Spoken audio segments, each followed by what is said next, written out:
Assalamualaikum warahmatullahi wabarakatuh mga higala igsuon, another day, another hadith na punta karon. Alhamdulillah, adunay nangutana kung unsa man ang ato ang pagalambiton pagkahuman sa salatul witr.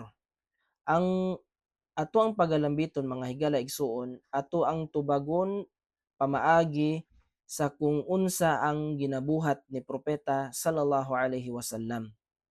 Kani nga hadith gi giriwaya o akhrajahu an-Nasa'i nga ang propeta Muhammad sallallahu alaihi wasallam iyahang ginalambit sa iyahang witr, salatul witr, ang suratul A'la, moto una nga sura, ikaduha ang sura Al-Kafirun. Sunod iya pong pagalambiton o iyahang iapil sa sala kaning suratul Ikhlas.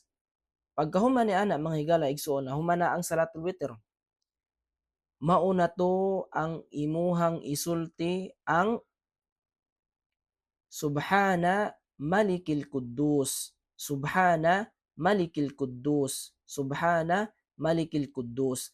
Tulo ka bisis. Ang but pasabot mga higala igsuon kaning Subhana Malikil Quddus sa Binisaya sa duol nga pagkahubad, ang pasabot niani niya dalaygon ang Allah Subhanahu wa Ta'ala o himayaon si Allah Subhanahu wa Ta'ala ang labing balaan, ang labing gamhanan. Subhana Malikil Quddus. Himayaon, dalaygon si Allah Subhanahu wa Ta'ala ang labing balaan, ang labing gamhanan.